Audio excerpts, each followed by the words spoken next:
భూ సంబంధిత అంశాలపై ధరణి కింద దరఖాస్తులు చేసుకున్న రైతుల సమస్యలను పరిష్కరించాలని కృత నిశ్చయంతో బోధన్ నియోజకవర్గ శాసనసభ్యులు పి సుదర్శన్ రెడ్డి, కలెక్టర్ రాజీవ్ గాంధీ హనుమంతు ప్రత్యేక చొరవ చూపుతున్నారు. ఇప్పటికే నియోజకవర్గ స్థాయిలో రెవెన్యూ అధికారులతో సమీక్ష నిర్వహించిన ఎమ్మెల్యే, కలెక్టర్ క్షేత్రస్థాయిలో నిశిత పరిశీలనకు శ్రీకారం చుట్టారు.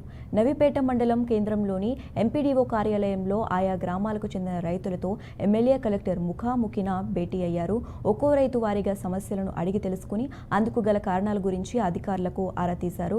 ధరణి పెండింగ్ దరఖాస్తుల పరిష్కారానికి చేపట్టాల్సిన చర్యలపై అధికారులకు కలెక్టర్ రాజీవ్ గాంధీ హనుమంతు సూచనలు చేశారు.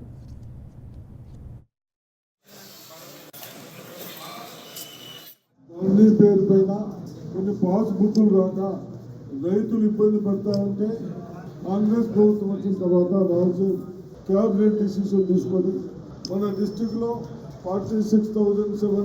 746 అప్లికేషన్స్ వచ్చినాయి. అంటే అంతమంది రైతులు కొన్ని రోజుల నుంచి సఫర్ అవుతా ఉన్నారు.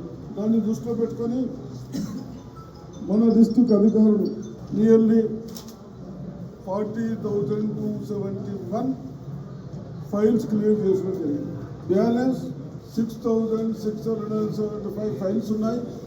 దాంట్లో భాగంగానే ఈరోజు ఒక లెవెల్స్ ఫిక్స్ చేసి తహసీల్దార్ గారు ఇంత పట్టు చేయొచ్చు, ఆర్డీఓ గారు ఇంత పట్టు చేయొచ్చు, బ్యాలెన్స్ ఏదైనా ఉంటే కలెక్టర్ గారు చేస్తారు. బహుశా నిన్ననే ఆదేశాలు ఇచ్చారు కలెక్టర్ గారు. విత్ ఇన్ 1 వీక్లో బ్యాలెన్స్ అన్ని క్లియర్ చేయాలి. ధరణి పేరు పైన